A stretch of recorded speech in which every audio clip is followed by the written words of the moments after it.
Hello and welcome to a new series of Auction Room. I'm Gordon Brown, it's auction day, this is what I live for, I just love it. For the last 40 years I've been hooked on auctions. I can't get enough of them. They're absolutely fascinating, packed with suspense and drama and full of surprises. Come with me for the stories, the thrills and spills and some handy hints along the way. This time, digging around a man cave unearths a classic 70s Malvern Star dragster, and the kids are still fighting over it. $500 give or take, something like that. I don't think so. Moving house for a die-hard collector forces him to come to terms with his addiction. At times I've been considered a bit of a hoarder, and I think I'm just borderline. And rare images frozen in time from the icy continent fires up the bidding. All this and more in the auction room.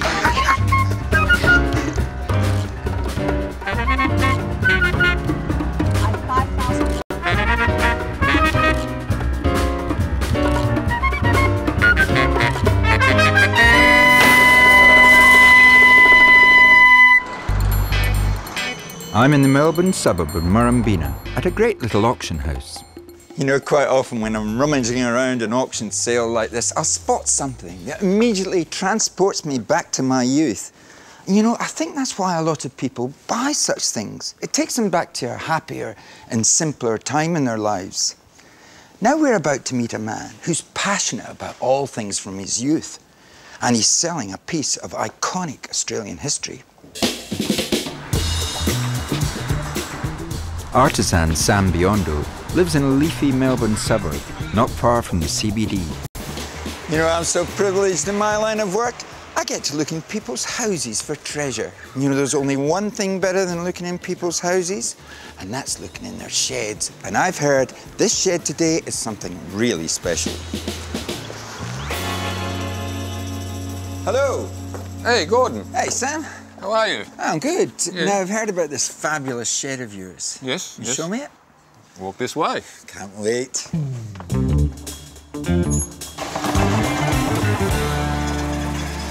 Oh, wow! This is fantastic. What have you not got? It's a bit of madness, but it's me. It's, you know, this is what I'm about and this is what I love. I've got a great passion for all this sort of stuff. Well, it's all the things I grew up with, and by going back and finding these old toys or skateboards and bikes, it sort of just brings you back to a really special time. You're also a bit of a fan of music, I gather. At the moment we're playing in a band called the City Sharps, and it's an original band which is a tribute to a youth culture that was around in the 70s, unique to Melbourne, which we call the Sharpies. I've got a close connection and a good association with that whole culture and the whole lifestyle. Watching girls removing underwear.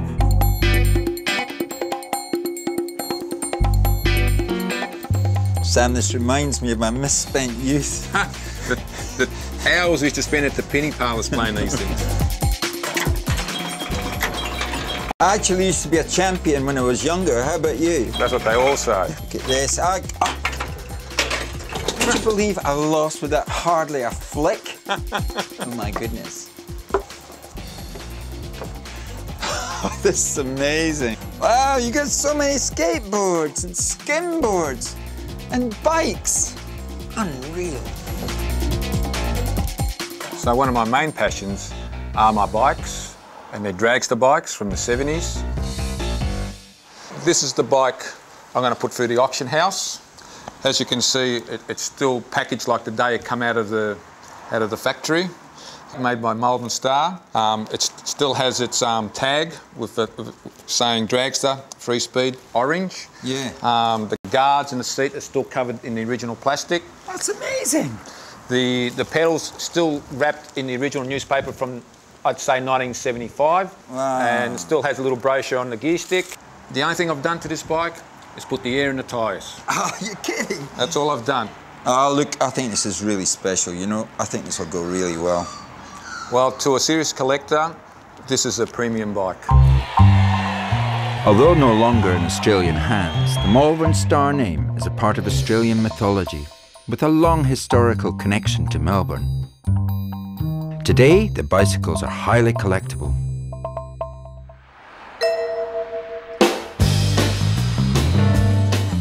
Sam is selling his bike at his regular auction house, owned by mother and son team Vanessa Crew and Adam Prescott. We're a small auction house and everybody has to be multitasked. We all do a bit of everything. We all help each other out. Auctioneer Adam is responsible for doing most of the house calls, and today he's calling on Sam to value his bike. After holding on to it for 15 years, Sam's hoping he's made a sound investment. Hey Gordon, how are we? What about this for a man cave? This ain't a bad one, is it? Fantastic. You got stuff hanging everywhere. Yeah. What a fantastic place. And a muscle car. And this. Yeah, Stingray. Isn't that amazing? The big old Corvette. Yeah, red too, goes faster. Yep, I like your line. Okay, boys, don't worry about the muscle car. It's the bike we're here for. Let's go have a look. I did notice them in the driveway. Now Sam's a serious collector, and I reckon he's got a price in mind for this bike. I certainly don't envy Adam's task. These are fantastic. Well, this was my first bike, and that's what we grew up with, and if you had one of these, you were the king of the hill. It's mint, it's never been ridden, it's still packaged like the day it come out of the showroom. What do you think it's worth? I think it's going to sell quite well. I mean, I think at a base price is around sort of $500 or $600. We should be able to get a fair bit more for it than that. I don't think so. You're hoping for a bit more than that? Well, the last two that sold over the last couple of years, one sold for around 2.5, and the last one just last year sold at 3,000. Whoa! Okay. Miles apart, boys. Yeah. Okay, well that's a fair distance apart. I'm happy to put on the market for about 1,500. I think that's a fair price. Okay. And hopefully we'll go up from there. It's a little bit more than what I was expecting. Yep. You know, I can sympathise with Adam. From my experience as a dealer, passionate collectors really know their market. So putting a value on their items can be extremely difficult. I know what the bike's worth. It's well worth more than 500. It's, you know, I'm looking at 1,500, not $1 less. So if we get above that, it's all great. Otherwise, I'll just go back in my shed. You know, I think one of the hardest decisions people have to make in life is when they decide they have to downsize. It's extremely traumatic, extremely stressful. Our next vendor has to downsize, but quite honestly, he doesn't have a choice. Alan Hulka is moving into a small unit because his 4-bedroom rental is earmarked for demolition. At times I've been considered a bit of a hoarder, and I think I'm just borderline, but I do have this one room, and this is what has to be sorted and sold within the next few months. Just got out of hand a little bit. I've got to downsize enormously, which when you look at this room, that's not a bad idea, I think. I've got guitars all around the house. There's about 40. They take up a lot of room. They're awkward to store and stack. Some of them are, I think, are works of art. And I just like looking at them and handling them. These are the 3 I'm going to sell off. You've got a late 80s, early 90s Washburn, great beginning guitar. Fender Squier Bullet Strat, that one's actually about 2010. And Court Performer, again late 80s, early 90s guitar. With a collection of over 5,000 records, Alan has to make a decision on what stays and what goes. Just been going through the record collection here and decided I'm going to get rid of this little Pink Floyd one. It's a Dark Side of the Moon picture disc from the 70s, complete with the Pulse. And to go with it, we have a concert ticket from May the 19th, 1973, the second live performance at Earl's Court of Dark Side of the Moon. I had a heart attack 4.5 years ago, quite a major one. It's been real hard. I spent 2 years where with no interest, no reading, no music, no books, no nothing. Couldn't walk to the letterbox. It was a struggle. And it's taken 2 years to get back to where I am now. Only recently to realise how close to dying I was. And wasn't that far off. I have to be careful how much I do, and I spread things over a long period, but I'm actually enjoying it. I'm finding stuff that I didn't even know I had. But this is something I've been looking for that I'm planning to take.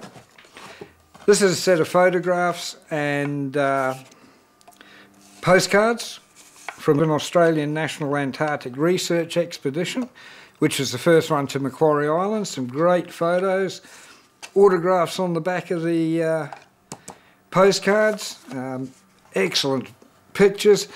I've had them for about 10 years, can't really remember much about them, and I think they might go well. Alan's also a regular at the collector's auction house, but today's a bit different. He's selling, not buying. Ah, here's the rest, Vanessa. More stuff. More stuff. Great. I was just thinking, I was looking at these. These are going to be really good for a special auction we've got coming up. So, what sort of money are you looking at? If I could get, say, 300 for the lot. That's brilliant. Adam will be able to start the bidding low and hopefully you'll get a lot more. That's excellent. So what else have you got, Al? Well, we got this Pink Floyd picture disc and a ticket from a 1973 Pink Floyd concert. Right. Second Dark Side. You weren't there, were you? No. Pretty good with the ticket, isn't it? What are you thinking? How much? Look, I really don't know. Whatever we can get. On the internet, I've seen these for around $300, which I wouldn't pay $300 for it. I reckon that's a crazy price. So whatever we can get for it. All right, OK. Well, we've got heaps of collectors, so it won't be a problem, will it? No. Great, that's fantastic. And we've got this little lot here. Right. Oh, photographs. Really nice. And postcards. Right. From an Antarctic expedition of 1947. I haven't handled anything like this, so it's really hard to put a value on them. I've got no idea. Whatever. All right, OK. Yeah. So I'm sort of thinking probably a couple of $100. Yeah. Tentatively. Very happy with the valuation. I've been coming here for a number of years now. Totally trust Vanessa and Adam to get what they can for them. Oh, it's fabulous stuff. I'm really excited about it and it's going to be great fun researching it, but it's pretty hard to value. Vanessa has enlisted the assistance of Antarctic expeditioner John Gillis to help unravel the history of the photos. I'm really interested in this plane wreck here. Yes, well, that was wrecked in a hurricane. After done one flight, they landed on the water and taxied up the beach and tied it down. During the night, a hurricane came along and flipped it over and bashed it about. Oh, OK. I mean, these sort of photos are quite collectible, aren't they? Any crashes or...? They are, but a lot of these were taken by the Department of Interior photographer, and there's lots and lots of those. It's been used in lots of publications. OK. Not good for Alan if the images have been widely published. This will devalue them, but still not convinced, Vanessa does a bit more digging. 1947-48, and as you can see on the screen, that's the official image, and this is different. It's different. Different. Yeah, now the interesting thing is that most of them look to be personal photographs, not official photographs. So therefore, I think they might be a bit more valuable. Yeah, OK. And I think Alan's going to be really pleased. I think they're going to sell quite well. Their value is going to basically be up for grabs on Thursday night. Yes. Really? Yeah.